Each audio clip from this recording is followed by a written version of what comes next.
మానవ జీవితానికి మించిన మిస్టరీ వేరొకటి ఉండదు. మన జీవితానికి ఉన్న పెద్ద లిమిటేషన్ ఏంటంటే ఎవ్వరికీ సెకండ్ ఛాన్స్ ఉండదు. గడిచిన ఈవెంట్ని మరలా మనం వెనక్కి వెళ్ళి దాన్ని మార్చలేము, సెర్చ్ చేయలేము. లైఫ్ యొక్క హైయెస్ట్ పీక్ ఆఫ్ ఇంటెన్సిటీ మనకి ఎక్స్పీరియన్స్ ద్వారా మాత్రమే తెలుస్తుంది. కానీ అది పూర్తిగా తెలిసేసరికి మన శ్మశానానికి చాలా దగ్గరగా ఉంటాం. అయితే మనం మన జీవితకాలం అంతా ఎక్స్పీరియన్సెస్ ద్వారా తెలుసుకున్న జీవితం యొక్క పరమార్థం కన్నా ఒక మహాభారతం వింటే ఎన్నో రెట్లు ఎక్కువగా తెలుసుకుంటాం. ప్రతి మనిషి యొక్క లైఫ్లో హైయెస్ట్ పీక్ పాయింట్స్ అన్నీ మనకు మహాభారతంలో కనిపిస్తాయి. మీరు సరిగ్గా గమనిస్తే మహాభారతం మొత్తంలో అందరికన్నా కింద స్థాయిలో ఉండే వ్యక్తి ఎవరున్నారు అని మీకు అనిపిస్తే అతనికన్నా మన ప్రస్తుత మనిషి జాతి అంతా ఖచ్చితంగా ఇంకా అధమంగానే ఉంటుంది. మన జీవితంలో ఎదురయ్యే ప్రతి పరిస్థితిని మన మహాభారతంలో ముందుగానే ఎక్స్పీరియన్స్ అవ్వచ్చు. That is the beauty of Mahabharatam. Mahabharatam అనే పదం వినగానే ప్రస్తుత సమాజంలో ఎంతోమందికి వచ్చే మొదటి సందేహం ఏంటంటే అసలు మహాభారతం నిజంగా జరిగిందా? దానికి పాసిబిలిటీ ఉందా? అప్పట్లోనే అంత టెక్నాలజీ ఉంటే మరి ఇప్పుడు ఎందుకని అది లేదు? ఇలా ఎన్నో ప్రశ్నలు మనకు వస్తాయి. వీటన్నిటికీ నేను ఈరోజు సమాధానాలు చెప్తాను. కానీ ఒక్క విషయం గుర్తుపెట్టుకోండి, విక్రమాదిత్య చెప్పే మహాభారతం 5000 సంవత్సరాల క్రితం జరిగిన మహాభారతం కథ కాదు. మరో 10,000 సంవత్సరాల తర్వాత మన సొసైటీ ఎంత అడ్వాన్స్డ్గా సైంటిఫిక్గా ఉంటుందో ఆ మహాభారతం నేను చెప్తాను. మరి ఇంకెందుకు ఆలస్యం, ఇక్కడ start your episode. Hi everyone, this is Vikramaditya and welcome to my channel. పిరమిడ్లో ఏ దారి తిన్నగా ఉండదు.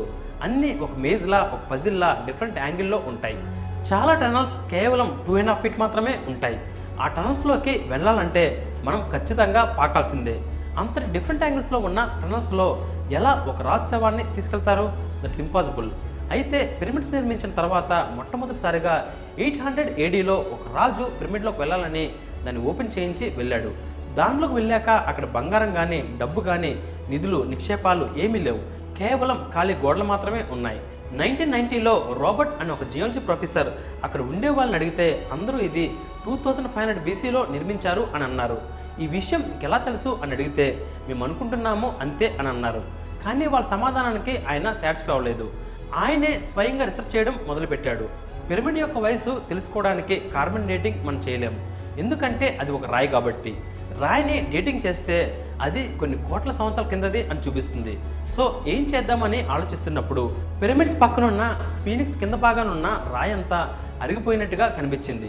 కానీ టెస్ట్ చేస్తే తెలిసింది ఏంటంటే హెవీ వరదల వల్ల స్ఫీనిక్స్ కింద భాగం అంతా ఎరోజ్ అయింది అని. కానీ 6000 BC నుండి ఈజిప్ట్లో పెద్దగా వర్షాలే పడలేదు. అప్పుడు కన్ఫర్మ్ అయిన విషయం ఏంటంటే పిరమిడ్స్ నిర్మించింది 8000 సంవత్సరాలకి క్రితమే అని. ఇప్పటికీ 12,000 సంవత్సరాల క్రితం ఒక పెద్ద గ్రహశకలం మన భూమి మీద పడి ఆ హీట్కి మంచు పర్వతాలన్నీ కరిగి ప్రపంచమంతా వరద నీటితో నిండిపోయింది. అప్పుడు వచ్చిన వరదల వల్ల పిరమిడ్ కింద భాగం అంతా అరిగిపోయిందని అనుకుంటున్నారు. అంటే 12,000 సంవత్సరాలకు ముందే పిరమిడ్స్ని నిర్మించారన్నమాట. మరప్పుడు ఈ నిర్మాణం ఎలా సాధ్యమైంది? ఇప్పటికి కూడా మనం పిరమిడ్ లాంటి ఎగ్జాక్ట్ నిర్మాణాన్ని నిర్మించలేమన్న విషయం మీకు తెలుసా? వేల్స్లో ఒక బరియల్ ఛాంబర్ ఉంది. దాని ప్రత్యేకత ఏంటంటే డిసెంబర్ నుండి ఏప్రిల్ వరకు ఆ ఛాంబర్ ఎంట్రన్స్ ఎదురుగా సూర్యుడు ఉదయిస్తాడు. ఆ సూర్యుడి కిరణాలు ఆ ఛాంబర్ లోపల ఉన్న ఒక పొడవాటి రాతి స్తంభం పైన పడతాయి. ఇది కామనే కదా అని అంటారా? అయితే ఇప్పుడు చెప్తాను వినండి. ఆ సూర్యకిరణాలు స్తంభం పైన పడడం విచిత్రమేమి కాదు. అది ఎప్పుడు సూర్యుడికి స్ట్రైట్గా ఆ స్తంభం ఉంటే, కానీ ఆ స్తంభం ఎంట్రన్స్కి 2 అడుగులు పక్కగా ఉంటుంది. అయినా సరే ఆ కిరణాలు స్తంభం పైన పడేలా ఒక పారాబోలిక్ మిర్రర్ని వాళ్ళు నిర్మించారు. అది 5000 సంవత్సరాల క్రితమే. అంతకన్నా ఆశ్చర్యమైన విషయం ఏంటంటే ఆ రాతి స్తంభానికి కింద నుండి పైకి ఘాట్లు ఉంటాయి. అయితే డిసెంబర్ నుండి ఏప్రిల్ వరకు ఆ సూర్యకిరణాలు రోజుకి ఒక్కో ఘాట్ని తాకుతూ కింద నుండి పైకి వెళ్తాయట. ఇదే మోస్ట్ ఏన్షియంట్ క్యాలెండర్ అని చెప్తుంటారు. ఇంతటి పెర్ఫెక్ట్ క్యాలిక్యులేషన్ 5000 సంవత్సరాల క్రితమే వాళ్ళకి ఎలా సాధ్యమైందో ఎవ్వరికీ అర్థం కావట్లేదు. రీసెంట్గా 2008లో రష్యాలో డెనసోవా అనే గృహలో రీసెర్చ్ చేస్తున్నప్పుడు వాళ్ళకి ఒక పన్ను కనిపించిందట. అది మన సాధారణ మనుషుల కన్నా 2.5 times పెద్దగా ఉంది. అది ఏ జంతువుదో తెలుసుకుందామని DNA టెస్ట్ చేస్తే అది మనిషి పన్నే అని తెలిసింది. అంటే మన మనుషుల కన్నా పెద్దగా శరీరాలు ఉన్న మనుషులు ఉన్నారా? పైగా కార్బన్ డేటింగ్ చేయగా ఆ పన్ను 40,000 సంవత్సరాల క్రితంది అని తెలిసింది. అంటే అప్పటి నుండే మనుషులు ఉన్నారన్నమాట. వాళ్ళకి డెనిసోవియన్స్ అని పేరు పెట్టారు. ఇప్పటికీ మన భూమి మీద 2.5% మనుషుల్లో ఆ డెనిసోవియన్ DNA ఉన్నాయట. అయితే అదే కాలానికి చెందిన ఒక బ్రాస్లెట్ ఆ గృహలో దొరికింది. దానికి ఒక రంధ్రం ఉంది. ఆ రంధ్రం ఎలా చేశారా అని టెస్ట్ చేస్తే ఒక హై స్పీడ్ డ్రిల్లర్ని యూజ్ చేశారని తెలిసింది. ఆ కాలంలో హై స్పీడ్ డ్రిల్లర్ వాళ్ళకి ఎలా పాసిబుల్? వాళ్ళకి అంత టెక్నాలజీ ఉందా అని ఆశ్చర్యపోవాల్సిందే. మరి ఆ మనుషులు ఆ టెక్నాలజీ 12 సంవత్సరాల క్రితం భూమిపైన వచ్చిన ఘోరమైన వరదల్లో కొట్టుకుపోయారా? దీనికి మన దగ్గర సమాధానం లేదు. అయితే ఇలా ఏన్షియంట్ టెక్నాలజీకి చెందిన ఎన్నో ప్రూఫ్స్ ఉన్నాయి. ఈ విషయాలు మీకు ఎందుకు చెప్తున్నానంటే, గతంలో టెక్నాలజీ ఉండే ఛాన్సెస్ చాలా ఎక్కువగానే ఉన్నాయి. అంతవరకు ఎందుకు, 3000 సంవత్సరాల క్రితం రాసిన సుశ్రుత సంహిత అనే బుక్లో బ్రెయిన్ సర్జరీ లాంటి ఎన్నో కాంప్లికేటెడ్ సర్జరీస్ ఎలా చేయాలో ఉన్నాయి.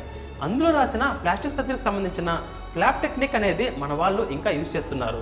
సులభసూత్రాస్ అనే బుక్లో రాసిన √2 యొక్క వాల్యూ 1.14215. అదే మన present modern √2 value 1.414213. Almost equal వాల్యూనే.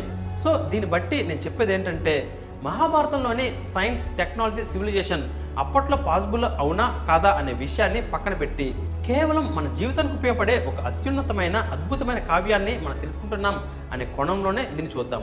మహాభారతంలోని పాత్రలన్నీ వాళ్ళల్లో ఎన్నో లోపాలు ఉన్నప్పటికీ మన అసాధారణమైన, అసంపూర్ణమైన ప్రపంచంలో అర్థవంతమైన జీవితాన్ని జీవించడానికి ప్రయత్నించినవే. ఇప్పటికీ మనం అవే చేస్తున్నాం కాబట్టి ఖచ్చితంగా మనం అవి తెలుసుకోవాలి. ఇప్పుడు మహాభారతం కథని మొదలు పెడతాను.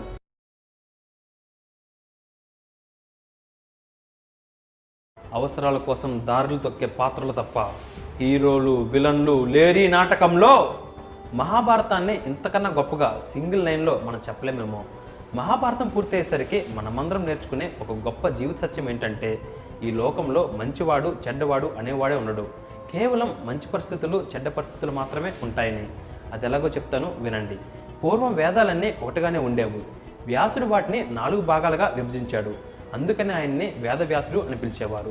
వేదాలను విభజించిన తర్వాత ఒకరోజు ప్రశాంతంగా నిద్రపోతుంటే తన మైండ్కి ఏదో ఘోరం జరగబోతుందని కొన్ని విజువల్స్ వచ్చాయి. వెంటనే ఉలిక్కిపడి లేచాడు. ఆ విజువల్స్ తనని చాలా డిస్టర్బ్ చేశాయి. ఏం జరగబోతుందో చూద్దామని ఆయన తపస్సులో కూర్చొని టైం ట్రావెల్ చేసి భవిష్యత్తులోకి ప్రయాణించి తనకి వచ్చిన విజువల్స్ యొక్క టైం లైన్లోకి వెళ్ళాడు. తీరా అక్కడ చూస్తే ఆయన ఒక పెద్ద యుద్ధభూమి మధ్యలో ఉన్నాడు. ఎటు చూసినా కత్తుల శబ్దాలు, ఆకాశం నిండా బాణాలు, నేలంతా రక్తంతో నిండిపోయింది. అణుబాంబులు పేలుతున్నాయి. అసలు ఏమిటా ఇది చూద్దామని ఆకాశంలో మేఘాల పై వరకు వెళ్ళి చూస్తే ఆయన చూసిన దృశ్యం మరణం అంటే ఇదేనా అని అనిపించేలా ఉంది.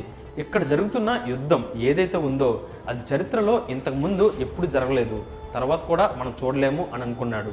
ఆయన చూస్తున్న కనుచూపు మేరంతా యుద్ధమే జరుగుతుంది. ఆ యుద్ధ సైన్యం ఎంత ఉందంటే 4 లక్షల ఏనుగులు, 5 లక్షల రథాలు, 12 లక్షల గుర్రాలు, 22 లక్షల సైనికులు. ఈ యుద్ధం పూర్తయ్యేసరికి మానవ జాతి అంతరించిపోతుందేమో అన్నంత ఘోరంగా ఉంది ఆ యుద్ధం. దానిని మించిన ఆశ్చర్యం కలిగించే విషయం ఏంటంటే, ఆ యుద్ధం జరుగుతుంది వ్యాసుడి యొక్క వారసుల వల్ల. నేను బ్రహ్మచారిని కదా, నాకు వారసులు ఏంటి అని ఆశ్చర్యపోయాడు. అసలు ఏం జరుగుతుందో వివరంగా అంతా తను రాయాలనుకున్నాడు. అది ఆ కథ జరగకముందే.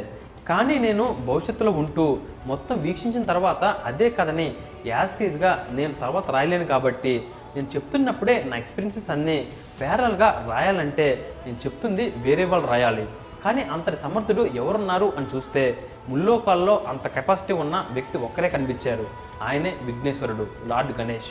వెంటనే తన తక్కువ శక్తితో విఘ్నేశ్వరుడిని పిలిచి, గణేష, నేనిప్పుడు కాలంలో ప్రయాణించి భవిష్యత్తులోకి వెళ్ళి అక్కడ జరగబోయే ప్రతి సన్నివేశం చాలా వివరంగా నీకు చెప్తాను. నా మైండ్ భవిష్యత్తులో ఉన్న నా శరీరం ఇక్కడే ఉంటుంది కాబట్టి నా నోటితో అక్కడ జరిగే విషయాలన్నీ నేను సాక్షిగా చూస్తూ నీకు చెప్తాను.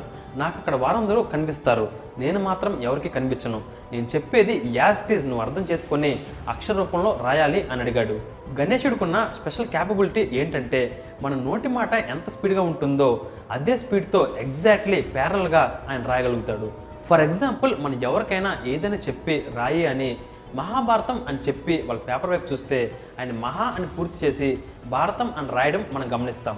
కానీ గణేశుడు ఎంత ఫాస్ట్ అంటే మహాభారతం అని పలికి పేపర్ వైపు చూస్తే అప్పటికే అది ఆయన రాసేసి ఉంటాడు. అందుకనే ఆయనని వ్యాసుడు సెలెక్ట్ చేసుకున్నాడు. అయితే వ్యాసుడు మహాభారతం రాసే టైంకి నిజానికి మహాభారతం జరగలేదు. ఆయన జరగబోయే కథని రాశాడు. వ్యాసుడి కథ చెప్పడం మొదలుపెట్టాడు. ఈ కథ ప్రతీప మహారాజుతో మొదలవుతుంది అని అనగానే గణేశుడు, ప్రతీప మహారాజా, ఆయన మీ తాత కదా, నువ్వు ఈ కథలో ఉంటావా అని అడిగాడు. అప్పుడు వ్యాసుడు, గణేశ, నేను చెప్పింది మాత్రమే మీరు రాయండి, దయచేసి ఎటువంటి సందేహాలు అడగద్దు అని అన్నాడు. అలాగే నేను మీకు చెప్తున్నాను, దయచేసి నేను మహాభారతం చెప్తున్నంతసేపు మన జీవితానికి ఉపయోగపడే ఒక మంచి కథ విక్రమాదిత్య చెప్తున్నాడు అని వినండి తప్ప లాజిక్స్, సైంటిఫిక్ ప్రూఫ్స్, క్వశ్చన్స్ అడిగి క్వశ్చన్ మార్క్ ఫేస్లు దయచేసి పెట్టద్దు. నాకున్న చిన్న రిక్వెస్ట్ ఇదే.